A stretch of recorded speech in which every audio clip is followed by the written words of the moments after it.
അടിപൊളി ചായ കുടിച്ചാലോ? നല്ല മഴയാണ്. മഴ സമയത്ത് നല്ല അടിപൊളിയായിട്ട് ഒരു ചൂട് ചായ കുടിക്കാം. എല്ലാവരും ചായ ഉണ്ടാക്കാറുണ്ട്. പക്ഷെ എല്ലാവരും ഉണ്ടാക്കുന്ന ചായ ഇപ്പൊ ഞാൻ ഉണ്ടാക്കുന്ന ചായ പോലെ ആയിരിക്കില്ല മറ്റൊരാൾ ഉണ്ടാക്കുന്ന ചായ. എല്ലാവരും ഉണ്ടാക്കുന്ന ചായ വ്യത്യസ്തമായ ചായ ആയിരിക്കും. അത് നമ്മൾ ചേർക്കുന്ന ചായപ്പൊടിയുടെ അളവിൽ വ്യത്യാസം ഉണ്ടാവും. അതുപോലെ തന്നെ പാലും വെള്ളവും യൂസ് ചെയ്യുന്ന അളവിൽ വ്യത്യാസം വരുമ്പോഴും നമ്മുടെ ചായയിൽ വ്യത്യാസം വരും. ഞാൻ ഇന്നിപ്പോ എല്ലാവരോടും ഷെയർ ചെയ്യാൻ പോകുന്നത് അടിപൊളിയായിട്ട് എങ്ങനെ ചായ ഉണ്ടാക്കാം എന്നാണ്. അപ്പോ നമ്മള് ചായ ഉണ്ടാക്കുമ്പോ എങ്ങനെയാണെന്ന് വെച്ചിട്ടുണ്ടെങ്കിൽ നമ്മള് ചായയെ കുറിച്ച് അറിഞ്ഞിട്ട് ചായ ഉണ്ടാക്കിയാൽ എങ്ങനെ ഇരിക്കും? ചായയെ കുറിച്ച്, ചായയുടെ ഒറിജിൻ ചൈനയിലാണ്. ഇതെങ്ങനെയാണ് ചായ ആയത് എന്നുള്ള കാര്യം എനിക്കറിയാവുന്ന രീതിയിൽ ഞാനൊന്ന് പറഞ്ഞുതരാം കേട്ടോ.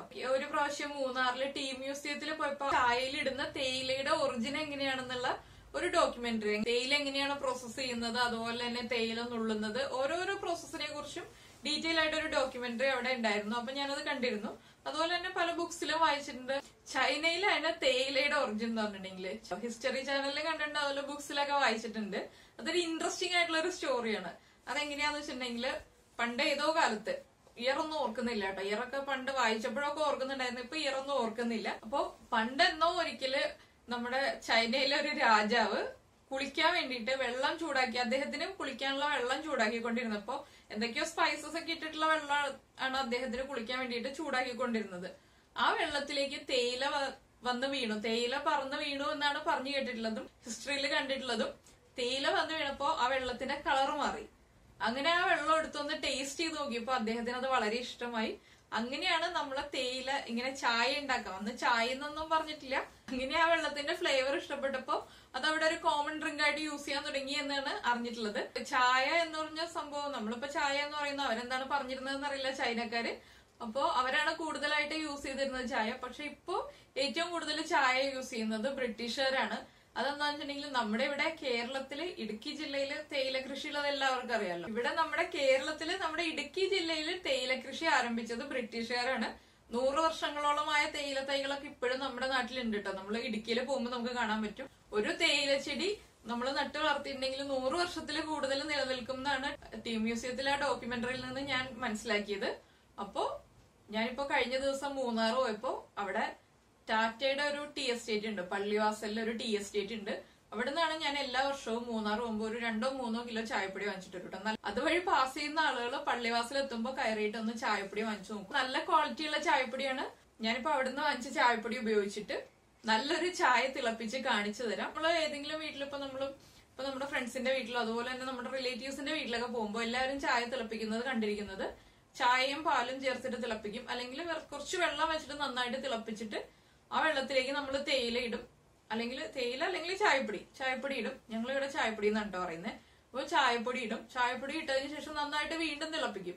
അത് കുറച്ച് സമയം തിളപ്പിച്ചിട്ട് അതിന്റെ കളറൊന്ന്, ആ വെള്ളത്തിന്റെ കളർ നന്നായിട്ട് മാറുന്നത് വരെ തിളപ്പിക്കും. അങ്ങനെ ചായ തിളപ്പിച്ച് കുടിക്കുന്ന ആളുകൾ ഞാൻ ഈ ചായ തിളപ്പിക്കുന്നത് കണ്ടിട്ട് ഒന്ന് ചായ തിളപ്പിച്ച് കുടിച്ചു നോക്കൂ. എന്നിട്ട് ഈ ചായയെ കുറിച്ച് ഒരു അഭിപ്രായം പറയൂ. എന്താന്ന് വെച്ചിട്ടുണ്ടെങ്കിൽ ഞാൻ ചായ തിളപ്പിക്കുമ്പോൾ പാലും വെള്ളവും ചേർത്തിട്ട് നന്നായിട്ട് തിളച്ചു വരുമ്പോൾ ഫ്ലെയിം ഓഫ് ചെയ്യും. അതിനുശേഷമാണ് ഞാൻ ചായപ്പൊടി ഇടുന്നത്.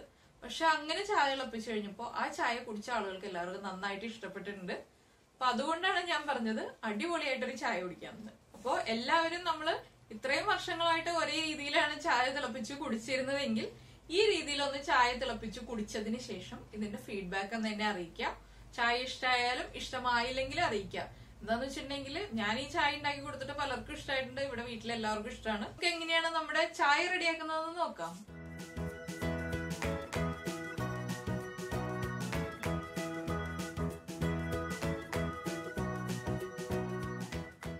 നമുക്കിപ്പോ ചായ ഉണ്ടാക്കുന്നതിന്റെ ഭാഗമായിട്ട് ആദ്യം ഞാനിപ്പോ കുറച്ച് എണ്ണ ചൂടാക്കാൻ വെച്ചിട്ടുണ്ട്. അപ്പൊ എണ്ണയും ചായയും തമ്മിൽ എന്താ ബന്ധം എന്ന് വിചാരിക്കണ്ട. എണ്ണ എന്താ ചൂടാക്കാൻ വെച്ചതെന്ന് വെച്ചിട്ടുണ്ടെങ്കിൽ ഞാനിപ്പോ കഴിഞ്ഞ ദിവസം ഗുരുവായൂർ പോയപ്പോ ഇതുപോലെ കുറച്ച് ഫ്രൈയിങ്സ് ഒക്കെ വാങ്ങിച്ചു. ഒരു കളർഫുൾ ആയിട്ട് കണ്ടപ്പോ വാങ്ങിച്ചു എന്നേ ഉള്ളൂ. പിന്നെ വാങ്ങിച്ചിട്ടുള്ളത് ഇത് കണ്ടോ, ഇത് അരിക്കൊണ്ടാട്ടം എന്ന് പറഞ്ഞിട്ട് എഴുതിയിട്ടുണ്ടായിരുന്നു. അരിക്കൊണ്ടാട്ടം വാങ്ങിച്ചു. അപ്പൊ നമുക്ക് ചൂട് ചായയുടെ കൂടെ കഴിക്കാൻ പറ്റിയ 1-2 കാര്യങ്ങളാണ് ഇതൊക്കെ. ഇതൊന്ന് ഫ്രൈ ചെയ്തെടുത്തതിന് ശേഷം ചായ ഉണ്ടാക്കാന്ന് വിചാരിച്ചു. അപ്പൊ ഇത് ഫ്രൈ ചെയ്യലും ഒപ്പം നടക്കും, ചായ ഉണ്ടാക്കലും നടക്കും. അപ്പൊ എണ്ണ ചൂടായി വന്നിട്ടുണ്ടോ നോക്കട്ടെ കേട്ടോ. എണ്ണ ചൂടായിട്ടുണ്ടെങ്കിൽ നമുക്ക് ഓരോന്നായിട്ട് ഫ്രൈ ചെയ്തെടുക്കാം. എണ്ണ ചൂടായിട്ടില്ല, ചൂടായി വരുന്നേ ഉള്ളൂ. അപ്പൊ എണ്ണ ചൂടായി വരട്ടെ. നമ്മളിപ്പോ ഫ്രൈ ചെയ്യാൻ വെച്ചിരുന്ന എണ്ണ നന്നായിട്ട് ചൂടായിട്ടുണ്ട്. നന്നായിട്ട് ചൂടായതിനു ശേഷം മാത്രം ഇത് ഇട്ട് കൊടുക്കുക. ഇല്ലാന്നുണ്ടെങ്കിൽ കറക്റ്റ് ആയിട്ട് ഫ്രൈ ആയി വരില്ല. ഇതൊന്നും ഉണ്ടാക്കാൻ അറിയാത്ത ആളുകൾ ഉണ്ടെങ്കിൽ ജസ്റ്റ് കാണുക, അല്ലെങ്കിൽ പിന്നെ ഒരു രസം അത്രേ ഉള്ളൂ കേട്ടോ. ഞാൻ ആ രീതിയിൽ മാത്രമേ ഉദ്ദേശിച്ചിട്ടുള്ളൂ. ഇത് വെറുതെ ഒരു ടൈം പാസിന് ചെയ്യുന്നേ ഉള്ളൂ. ഞാൻ ചായ ഉണ്ടാക്കാൻ തുടങ്ങുമ്പോൾ ചായയുടെ കൂടെ കഴിക്കാൻ വേണ്ടിയിട്ട് ഇന്നിപ്പോ ഇതൊക്കെയാണ് പലഹാരങ്ങൾ. അപ്പൊ അതിന്റെ കൂടെ ഒന്ന് ജസ്റ്റ് ചെയ്യുന്നേ ഉള്ളൂ. ഈ ഫ്രൈസ് ഒന്ന് വേഗം ഫ്രൈ ആയി വന്നു. നമുക്ക് വേഗം തന്നെ എണ്ണയിൽ നിന്ന് മാറ്റാം. അപ്പൊ ഞാൻ ഫ്ലെയിം കുറച്ചു, ഹൈ ഫ്ലെയിമിൽ വെച്ചിട്ടാണ് ഫ്രൈ ചെയ്തെടുത്തത്. ഞാൻ കുറച്ചുകൂടി ഫ്രൈസ് ആദ്യം ഫ്രൈ ചെയ്തെടുക്കണം. ആദ്യം ഇപ്പൊ ഒരു ബാച്ച് ഫ്രൈ ചെയ്തെടുത്തു, വീണ്ടും കുറച്ചുകൂടി ഫ്രൈ ചെയ്തെടുക്കുകയാണ്. എന്താണെന്ന് വെച്ചാൽ കഴിക്കാനൊന്നും ഉണ്ടാക്കാത്തത് കൊണ്ടാണ് ഇതൊക്കെ ഇന്നിപ്പോ ഇങ്ങനെ അഡ്ജസ്റ്റ്മെന്റ് പരിപാടികളൊക്കെ ചെയ്യുന്നത്. എണ്ണ നല്ല ചൂടായതിനു ശേഷം ഇട്ടാൽ മാത്രമേ ഇതുപോലെ പൊങ്ങി വരുള്ളൂ കേട്ടോ, അല്ലാന്നുണ്ടെങ്കിൽ പൊങ്ങി വരില്ല. അപ്പൊ അത് മാത്രം നമ്മളൊന്ന് നോക്കുക, എണ്ണയുടെ ചൂട് കറക്റ്റ് ആയിരിക്കണം. ഇതിപ്പോ നമുക്ക് കുട്ടികൾ സ്കൂൾ വിട്ട് വരുമ്പോൾ കുട്ടികൾക്ക് ഒരു കളർഫുൾ ആയിട്ട് കൊടുക്കാൻ വേണ്ടിയിട്ടോ അങ്ങനെയൊക്കെ ഫ്രൈ ചെയ്തെടുക്കാം. പിന്നെ നമുക്കിപ്പോ വീട്ടിൽ റെഡിയാക്കി വെറുതെ മഴയത്തൊക്കെ ഇരുന്ന് കഴിക്കാം. മഴയത്തല്ല, മഴ കണ്ടുകൊണ്ടിരുന്ന് കഴിക്കാം. നമുക്കിത് എണ്ണയിൽ നിന്ന് മാറ്റാം. ഇനിയിപ്പോ നമുക്ക് നമ്മുടെ അരിക്കൊണ്ടാട്ടം ഫ്രൈ ചെയ്തെടുക്കാം. അരിക്കൊണ്ടാട്ടം ഫ്രൈ ചെയ്യുമ്പോൾ ഒരുമിച്ചിടുന്നില്ല. എന്താണെന്ന് വെച്ചാൽ ഒരുമിച്ച് എല്ലാം കൂടി ഇട്ട് കഴിഞ്ഞാൽ ചിലപ്പോൾ എണ്ണ തെറിച്ചിട്ട് കൈ പൊള്ളും. അതുകൊണ്ട് ഞാൻ ഓരോന്നായിട്ട് ഇട്ട് കൊടുക്കുന്നുള്ളൂ. ഇതൊക്കെ ചെയ്ത് വെച്ചിട്ട് നമ്മൾ ചായ ഉണ്ടാക്കുകയാണെങ്കിൽ ചൂടോടെ ചായയും കുടിക്കാം, അതുപോലെ തന്നെ ഇതെല്ലാം ചൂടോടുകൂടി കഴിക്കാം. അരിക്കൊണ്ടാട്ടം കുറച്ച് ബഹളമൊക്കെ ഉണ്ടാക്കുന്നുണ്ട് കേട്ടോ, കയ്യിലൊക്കെ ഒന്ന് ചെറുതായിട്ട് തെറിക്കുന്നുണ്ട്. അത് ചെയ്യുമ്പോൾ ശ്രദ്ധിച്ച് ചെയ്യുക. ഞാൻ ലോ ഫ്ലെയിമിൽ വെച്ചിട്ടാണ് ഇത് ഫ്രൈ ചെയ്യുന്നത്. എന്താണെന്ന് വെച്ചാൽ വേഗം തന്നെ കൊണ്ടാട്ടത്തിന്റെ കളർ മാറുന്നുണ്ട്. അതുപോലെ തന്നെ കൊണ്ടാട്ടം ഇപ്പൊ നമ്മളിവിടെ ബ്രാഹ്മിൺസ് ഒക്കെ റെഡിയാക്കുമ്പോൾ ഇവിടെ ഞങ്ങളുടെ ഒരു ഫാമിലി ഫ്രണ്ട് ഉണ്ട്, രഞ്ജിനി എന്നുണ്ട്. രഞ്ജിനിയുടെ അമ്മ അവര് പാലക്കാട് സെറ്റിൽഡാണ്, പാലക്കാടുകാരാണ്. അപ്പൊ അവരിപ്പോ എറണാകുളം സെറ്റിൽഡാണ്. രഞ്ജിനിയുടെ അമ്മ ഇതുപോലെ ചോറ് വെച്ചിട്ട് കൊണ്ടാട്ടം ഉണ്ടാക്കി തരും, നല്ല ടേസ്റ്റ് ആണ്. അപ്പൊ ഞാൻ ഒരു ദിവസം ചെയ്ത് കാണിക്കട്ടോ, ചോറ് വെച്ചിട്ടുള്ള കൊണ്ടാട്ടം. ഇനിയിപ്പോ ഇത് നമുക്ക് ഫ്രൈ ചെയ്തെടുക്കാം. നമുക്ക് ആദ്യം ഇനി ചായ വെക്കാം. ചായ എന്തായാലും തിളച്ച് വരട്ടെ. നമ്മളിപ്പോ ചായ ഉണ്ടാക്കാൻ വേണ്ടിയിട്ട് പാൽ എടുത്തിട്ടുണ്ട്. ഞാനിപ്പോ 1/2 ലിറ്റർ പാലാണ് എടുത്തിട്ടുള്ളത്. നമുക്ക് ഫ്ലെയിം ഓൺ ചെയ്യാം. ഫ്ലെയിം ഓൺ ചെയ്തിട്ട് നമുക്ക് ഇതിലേക്ക് വെള്ളം ചേർത്ത് കൊടുക്കാം. 1/2 ലിറ്റർ പാലിന് ഞാൻ ഒരു 1/2 കപ്പ് വെള്ളമാണ് ഒഴിക്കുന്നത്. ഇപ്പൊ നമുക്ക് കുറച്ച് കൊഴുപ്പുള്ള ചായ വേണമെന്നുണ്ടെങ്കിൽ വെള്ളത്തിന്റെ അളവ് ഇപ്പൊ 1/2 ലിറ്റർ പാലിന് 1/2 കപ്പ് വെള്ളം ഒഴിക്കാം. അതല്ല എന്നുണ്ടെങ്കിൽ നമുക്കിപ്പോ അത്ര കൊഴുപ്പുള്ള ചായ വേണ്ടാന്നുണ്ടെങ്കിൽ വെള്ളം കൂടുതൽ ഒഴിക്കാം. ഇതിലേക്ക് നമുക്കിപ്പോ ഒരു ഏലക്ക ചതച്ചത് ചേർക്കാം കേട്ടോ. ഞാനിവിടെ ചായ ഉണ്ടാക്കുമ്പോ എപ്പോഴും ഒരു ഏലക്ക ഇതുപോലെ ചതച്ചിട്ട് ചേർക്കാറുണ്ട്. ഇതിപ്പോ ചായ തിളച്ച് കഴിയുമ്പോൾ നമ്മൾ അരിച്ചു മാറ്റും. പക്ഷെ അപ്പൊ ഏലക്കയുടെ ഒരു ഇതെല്ലാം നമ്മുടെ ചായയിലേക്ക് ഇറങ്ങിയിട്ടുണ്ടാവും. ഇതിലേക്ക് നമുക്ക് ഷുഗർ ആഡ് ചെയ്ത് കൊടുക്കാം. നമ്മുടെ മധുരത്തിനനുസരിച്ച് ഷുഗർ ആഡ് ചെയ്യുക, ഓവറായിട്ട് പോരുത്. പഞ്ചസാര എല്ലാം ചേർത്തിട്ട് തന്നെയാണ് ഞാൻ ചായ ഉണ്ടാക്കാൻ വെക്കാറുള്ളത്. ചായപ്പൊടി മാത്രമേ ലാസ്റ്റ് ചേർക്കാറുള്ളൂ. ഇപ്പൊ നമ്മുടെ പാലൊന്ന് തിളച്ചു വരട്ടെ. ചായ തിളപ്പിക്കാന്ന് പറഞ്ഞാൽ വലിയ ജോലിയല്ല, പക്ഷെ ഞാൻ ചായ തിളപ്പിക്കുന്ന രീതിയാണ് ഞാൻ പറയുന്നത്. ഓരോരുത്തരും ഓരോ രീതിയിലായിരിക്കുമല്ലോ ചായ ഉണ്ടാക്കുന്നത്. ചായ ഉണ്ടാക്കുമ്പോൾ എപ്പോഴും കുറച്ച് വെള്ളം ചേർത്തിട്ട് ചായ ഉണ്ടാക്കുക. കൂടുതൽ ചായക്ക് വെള്ളം കൂടി കഴിഞ്ഞിട്ടുണ്ടെങ്കിൽ ഒട്ടും ടേസ്റ്റ് ഉണ്ടാവില്ല നമ്മുടെ ചായക്ക്. വെള്ളം കുറച്ച് ചായ ഉണ്ടാക്കുമ്പോഴാണ് ചായക്ക് നല്ല ടേസ്റ്റ് ഉണ്ടാകുന്നത്. അപ്പൊ അത് അറിയാത്ത കുട്ടികൾ ഉണ്ടെങ്കിൽ വെള്ളം കുറച്ച് ചായ ഉണ്ടാക്കി നോക്കൂ, എല്ലാവർക്കും നന്നായിട്ട് ഇഷ്ടപ്പെടും. വെള്ളം കൂടി കഴിഞ്ഞിട്ടുണ്ടെങ്കിൽ ചായക്ക് അത്ര കൊഴുപ്പില്ലാത്ത ചായ എന്ന് പറഞ്ഞിട്ടുണ്ടെങ്കിൽ എത്ര കടുപ്പുണ്ടെങ്കിലും ടേസ്റ്റ് ഉണ്ടാവില്ല. അതുപോലെ ചായയുടെ കടുപ്പും മധുരവും ചായയിൽ പാലിന്റെ അളവുമാണ് നമ്മുടെ ചായയുടെ ടേസ്റ്റ് കൂട്ടുന്നത്. അതൊന്നും എപ്പോഴും നമ്മൾ ശ്രദ്ധിക്കുക ചായ ഉണ്ടാക്കുമ്പോൾ.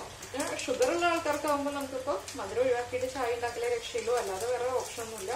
പിന്നെ ഇടയ്ക്കൊക്കെ ഒരു ചായ കുടിക്കട്ടെ, വല്ലപ്പോഴും ഷുഗർ കൺട്രോളിലാണെങ്കിൽ വല്ലപ്പോഴും ഒരു ചായ കുടിക്കാം. എന്നും ചായ കുടിക്കാതിരുന്നാൽ മതി. പാല് തിളയ്ക്കാൻ വയ്ക്കുമ്പോൾ തന്നെ നമ്മൾ ഇതുപോലെ ഏലക്ക ചതച്ച് ചേർക്കാം. തിളച്ച് തുടങ്ങാറാവുമ്പോൾ ഏലക്ക ചേർത്തിട്ടുണ്ടെങ്കിൽ ആ ഏലക്കയുടെ ഫ്ലേവർ അങ്ങോട്ട് ഇറങ്ങില്ല. പാല് വെക്കുമ്പോൾ തന്നെ നമ്മൾ ഏലക്ക ചതച്ച് ചേർക്കാം. പിന്നെ ചില സ്ഥലങ്ങളിൽ ചില ആളുകൾ ഗ്രാമ്പൂ ഒക്കെ ഇടാറുണ്ട് ചായയിൽ. ഏലക്ക ചേർത്ത ചായക്കാണ് നല്ല ടേസ്റ്റ് ഉണ്ടാവാറുള്ളത്. അപ്പൊ എല്ലാവരും ഏലക്കയൊക്കെ ചേർത്തിട്ട് ചായ ഉണ്ടാക്കി നോക്കൂ. ഞാനിവിടെ ഇതിന്റെ ഇടയ്ക്ക് ഇങ്ങനെ ഓരോ കാര്യങ്ങൾ ഫ്രൈ ചെയ്തുകൊണ്ടിരിക്കുന്നുണ്ട്. 2 കാര്യങ്ങളും ഒരുമിച്ച് നടക്കുകയാണ്. അപ്പോൾ ചായ തിളക്കുന്ന സമയത്ത് നമുക്ക് ബാക്കിയുള്ള ജോലികൾ നീക്കാം. പക്ഷെ ചായ തിളപ്പിക്കാൻ വെച്ചിട്ട് വേറെ ജോലിക്ക് പോകരുത്. സ്റ്റൗവിന്റെ അടുത്ത് നിന്ന് മാറിയിട്ടുള്ള വേറെ ജോലിക്കൊന്നും പോകരുത്. പക്ഷെ നമ്മൾ പാല് തിളച്ചു പോകും. നമ്മൾ നോക്കി നിൽക്കുകയാണെങ്കിൽ പാല് വേഗം തിളച്ചു വരില്ല. ഇപ്പൊ തിളയ്ക്കുന്ന നമ്മൾ നോക്കി വെയിറ്റ് ചെയ്ത് നിൽക്കുകയാണെങ്കിൽ പാല് വേഗം തിളക്കില്ല. പക്ഷെ നമ്മളൊന്ന് അങ്ങടെ ഇവിടെ നീങ്ങി കഴിഞ്ഞിട്ടുണ്ടെങ്കിൽ വേഗം തന്നെ പാല് തിളച്ചു പോകും. അപ്പൊ അത് ശ്രദ്ധിക്കുക. അപ്പൊ കുക്കിംഗ് ഒക്കെ സ്റ്റാർട്ട് ചെയ്ത് വരുന്നേ ഉള്ളൂ, കുക്കിംഗ് ഒക്കെ പഠിച്ചു തുടങ്ങുന്നേ ഉള്ളൂ എന്നുള്ള കുട്ടികൾക്കൊക്കെ വേണ്ടിയിട്ടാണ് ഇത് പറയുന്നത്. ചില ആളുകൾ ഇങ്ങനെ പറഞ്ഞു കേട്ടിട്ടുണ്ട്, എനിക്ക് കല്യാണം കഴിഞ്ഞപ്പോൾ ചായ പോലും ഉണ്ടാക്കാൻ അറിയില്ലായിരുന്നു, ഞാൻ അങ്ങനെയാണ് പഠിച്ചത് എന്നൊക്കെ പറഞ്ഞു. അപ്പൊ ചായ പോലും ഉണ്ടാക്കാൻ അറിയാത്ത ആളുകൾക്ക് വേണ്ടി സ്പെഷ്യൽ ആയിട്ടുള്ള ഒരു വീഡിയോയാണിത്. പിന്നെ ചായ ഉണ്ടാക്കാൻ അറിയാവുന്ന ആളുകളും ഈ രീതിയിലൊന്ന് ചായ ഉണ്ടാക്കി നോക്കൂ. എന്താണ് അഭിപ്രായങ്ങളുള്ളത് പറയുക. ചായ ഉണ്ടാക്കിയതിന് ശേഷം കുടിച്ചു കഴിഞ്ഞിട്ട് ചായ കുടിച്ചതിന് ശേഷം അഭിപ്രായം പറയുക. എങ്ങനെയുണ്ടായിരുന്നു ഈ ചായ, കടുപ്പും കറക്റ്റ് ആയിരുന്നു ഈ അളവിൽ വെള്ളമൊക്കെ ചേർത്തിട്ട് എന്നുള്ളതൊക്കെ പറയാം. നമ്മുടെ പാല് പതുക്കെ തിളച്ച് തുടങ്ങാറായി വരുന്നുണ്ട്. ചെറുതായിട്ട് സൈഡിലൊക്കെ ഇങ്ങനെ ബബിൾസ് ഒക്കെ വന്ന് പതുക്കെ ഇപ്പൊ പൊങ്ങും എന്നുള്ള അവസ്ഥയിലാണ്. പക്ഷെ നമ്മളിങ്ങനെ നോക്കി വെയിറ്റ് ചെയ്ത് നിൽക്കുകയാണെങ്കിൽ അത് പൊങ്ങയില്ല, പതുക്കെ തിളക്കുള്ളൂ. നമ്മളിപ്പോ ഒന്ന് ശ്രദ്ധ തെറ്റി കഴിഞ്ഞിട്ടുണ്ടെങ്കിൽ അപ്പൊ തന്നെ പാല് തിളച്ചു പോവും. എന്റെ ഫ്രൈ ചെയ്യൽ പരിപാടികളൊക്കെ ഏകദേശം കഴിഞ്ഞു. ഫ്രൈസ് ഒക്കെ റെഡിയായി, കൊണ്ടാട്ടം റെഡിയായി. അപ്പൊ നമ്മള് വീട്ടില് ബാക്കി വരുന്ന ചോറുണ്ടല്ലോ, ആ ചോറ് വെച്ചിട്ടാണ് സാധാരണ ചോറിന്റെ കൊണ്ടാട്ടം ചെയ്യുന്നത്. അവരൊക്കെ യൂസ് ചെയ്യുന്നത് നമ്മുടെ എന്താ പറയാ പച്ചരിയാണെന്ന് തോന്നുന്നു. എനിക്ക് കറക്റ്റ് ആയിട്ട് അറിയില്ലാതെ ഞാൻ ചോദിച്ചിട്ട് പറയാം പച്ചരിയാണോ എങ്ങനെയാണ് എന്നുള്ളത്. അത് ഞാൻ ചോദിച്ചിട്ട് ഞാൻ ഒരു ദിവസം കൊണ്ടാട്ടം ഉണ്ടാക്കി കാണിച്ചു തരാം. പക്ഷെ അതെനിക്ക് ഭയങ്കര ഇഷ്ടാട്ടോ. നല്ല കായത്തിന്റെ ടേസ്റ്റും അതുപോലെ തന്നെ എരിവും ഉപ്പും എല്ലാം. ചോറിന്റെ കൊണ്ടാട്ടാണെന്ന് നമുക്ക് തോന്നുന്നില്ല, നമ്മൾ കഴിച്ചു കഴിയുമ്പോഴേ അറിയുള്ളൂ ചോറ് കൊണ്ടാണ് കൊണ്ടാട്ടം ഉണ്ടാക്കിയിട്ടുള്ളത്. നമ്മുടെ പാല് തിളച്ചു തുടങ്ങുമ്പോ ഇനി എല്ലാരും ചെയ്യാൻ എന്താന്ന് വെച്ചിട്ടുണ്ടെങ്കിൽ നേരെ ചായപ്പൊടി ഇടും. ഞാൻ എന്താ ചെയ്യാന്ന് വെച്ചിട്ടുണ്ടെങ്കിൽ പാല് തിളച്ചങ്ങ് പൊങ്ങി വരുമ്പോ ഫ്ലെയിം അങ്ങ് ഓഫ് ചെയ്ത് കൊടുക്കും. അപ്പൊ ഫ്ലെയിം ഓഫ് ചെയ്യാന്നുള്ളതിന് വേണ്ടിയിട്ട് ഞാനിങ്ങനെ വെയിറ്റ് ചെയ്യാണേ. തിളച്ചു വരൂ എന്ന് പാലിന്റെ അടുത്ത് പറഞ്ഞിട്ട് പാല് കേൾക്കുന്നില്ല. പാലിന് ഇത്തിരി അനുസരണക്കുറവുണ്ടെന്ന് തോന്നുന്നു. പാലിങ്ങോട്ട് പൊങ്ങി വരണില്ല. നമ്മളൊന്നും അങ്ങോട്ടൊക്കെ നീങ്ങുകയാണെങ്കിൽ പണ്ടേ പാല് തിളച്ചു പോയെന്നെ, അധികം സമയമൊന്നും എടുക്കില്ലായിരുന്നു.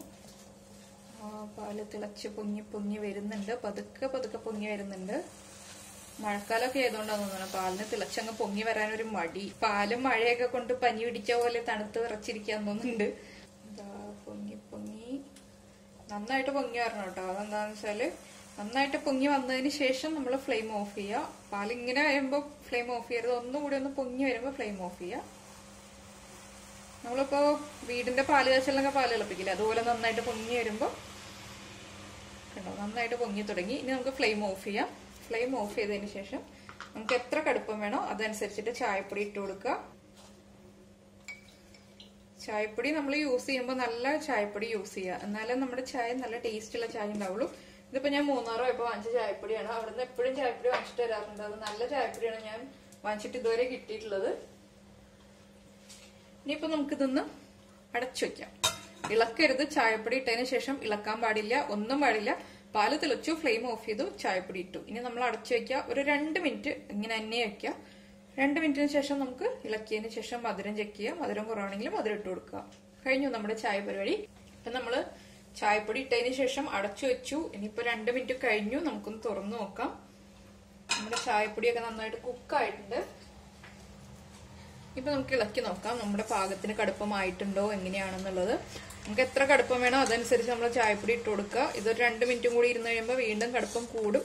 അതനുസരിച്ച് വേണം നമ്മുടെ ചായപ്പൊടി ഇടാനായിട്ട്. നമ്മുടെ ചായ കറക്റ്റ് കടുപ്പമായി വന്നിട്ടുണ്ട്. ഞാൻ ഇത്ര കടുപ്പം ഉദ്ദേശിക്കുന്നുള്ളൂ, വല്ലാതെ അങ്ങ് കടുപ്പം കൂട്ടിയെടുക്കുന്നില്ല. ഇതൊന്ന് വീണ്ടും ഇരിക്കുന്തോറും നമ്മുടെ ചായയുടെ കടുപ്പം കൂടിക്കൂടി വരും. അപ്പൊ ഞാൻ 2 ടേബിൾ സ്പൂൺ ചായപ്പൊടി ഇട്ടിട്ടുണ്ട് കേട്ടോ. 2 ടേബിൾ സ്പൂൺ ചായപ്പൊടിയാണ് 1/2 ലിറ്റർ പാലിലേക്ക് ഇട്ടത്. 1/2 ലിറ്റർ പാല്, 1/2 കപ്പ് വെള്ളം, 2 ടേബിൾ സ്പൂൺ ചായപ്പൊടി. മധുരം ഞാൻ നോക്കിയിട്ടില്ല, മധുരം നോക്കാൻ പോണിയുള്ളൂ. മധുരം നോക്കിയിട്ട് കൃത്യം മധുരം പറഞ്ഞുതരാം. പക്ഷെ എന്റെ ഭാഗമായിരിക്കില്ല മറ്റെല്ലാവർക്കും ഉള്ളത്, അത് നമ്മൾ ശ്രദ്ധിക്കുക. നമുക്ക് എത്ര മധുരം വേണോ അതനുസരിച്ചിട്ട് മധുരം ചേർക്കാം. ഇതിപ്പോ നമ്മള് നൈസായിട്ടുള്ള തരിയല്ലാത്ത പൊടിയായിട്ടുള്ള ചായപ്പൊടിയാണ് ഞാനിപ്പോ ഇതിൽ ഇട്ടിരിക്കുന്നത്. അപ്പൊ നമ്മള് തരിയുള്ള ചായപ്പൊടിയാണ് ഇടുന്നതെങ്കിൽ കുറച്ചുകൂടി കടുപ്പം കൂടുതലുണ്ടാവും. പക്ഷെ ഇപ്പൊ കണ്ടോ ചായയുടെ കളർ മാറി മാറി വരുന്നതുണ്ടോ. അരിച്ചിട്ട് മധുരം നോക്കിയതിന് ശേഷം ഗ്ലാസ്സിലേക്ക് സെർവ് ചെയ്യാം. ഇനിയിപ്പോ ഞാനിതൊന്ന് അരിച്ചെടുക്കട്ടെ. ഇപ്പൊ നമ്മുടെ ചായ നമ്മൾ ഗ്ലാസ്സിലേക്ക് സെർവ് ചെയ്തിട്ടുണ്ട്. നല്ല കടുപ്പുള്ള ചായയാണ്. ഞാനിപ്പോ ഒരു 3 ടേബിൾ സ്പൂൺ പഞ്ചസാര ചേർത്തിട്ടുണ്ട്. മധുരം അനുസരിച്ച് ചേർക്കുക. അതുപോലെ തന്നെ 2 ടേബിൾ സ്പൂൺ ചായപ്പൊടി ചേർത്തിട്ടുണ്ട്. ഇവിടുത്തെ മധുരമാണ് ഞാനിപ്പോ പറഞ്ഞത്. അത് മധുരം അനുസരിച്ചിട്ട് നമ്മൾ തീരുമാനിക്കുക. മധുരം കുറവായിട്ട് തോന്നുകയാണെങ്കിൽ കുറച്ചുകൂടി പഞ്ചസാര ചേർക്കുക. അത് നമ്മുടെ ഇഷ്ടത്തിന് ചേർക്കുക. അതുപോലെ തന്നെ അരിച്ചു മാറ്റിയപ്പോ ഏലക്കയെല്ലാം മാറ്റിയിട്ടുണ്ട്. അപ്പൊ ഇതുപോലെ ചായ ഉണ്ടാക്കി കഴിച്ചിട്ട് ഇഷ്ടപ്പെട്ടു കഴിഞ്ഞാൽ ലൈക്ക് ചെയ്യുക, ഇഷ്ടപ്പെട്ടില്ലെങ്കിൽ ഡിസ്ലൈക്ക് ചെയ്യുക. അത് മറക്കരുത്. ചായ അടിച്ചുകൊണ്ടുപോയി, ഞാൻ പറഞ്ഞു തരുന്നില്ല. അപ്പൊ ചായയിൽ 1 കപ്പ് മിസ്സായിട്ട്. അതാന്ന് വെച്ചിട്ടുണ്ടെങ്കിൽ നമ്മൾ ചായ ഉണ്ടാക്കുന്നതിന്റെ ഇടയ്ക്ക് ചായ പ്രസന്റ് ചെയ്തതിന്റെ ഇടയ്ക്ക് തന്നെ 1 കപ്പ് പോയി. ഇനിയിപ്പോ നമുക്ക് അടുത്ത ക്ലാസ് ഇപ്പൊ തന്നെ തീരും. അപ്പൊ അതുകൊണ്ട് ഞാൻ വേഗം പറഞ്ഞു തീർക്കണത് പോയി. ഇനിയിപ്പോ എല്ലാവരും ഇതുപോലെ ചായ ഉണ്ടാക്കി കഴിച്ചിട്ട് ഇഷ്ടപ്പെട്ടാൽ ലൈക്ക് ചെയ്യുക, ഇഷ്ടപ്പെട്ടില്ലെങ്കിൽ ഡിസ്ലൈക്ക് ചെയ്യുക. ഞാൻ വീണ്ടും പറയാണ് അവിടെ വെക്ക്, അവിടെ വെക്ക്. അപ്പൊ ഞാൻ ഉണ്ടാക്കിയ ചായ തീർന്നു പോയി. ഇനിയിപ്പോ രക്ഷയില്ല, ബാക്കി പറയാൻ. അപ്പൊ എല്ലാവരും ഉണ്ടാക്കി കഴിച്ചതിന് ശേഷം ഫീഡ്ബാക്ക് അറിയിക്കാം. നമുക്ക് അടുത്ത ഡിഷുമായിട്ട് അടുത്ത ദിവസം കാണാം. ബൈ.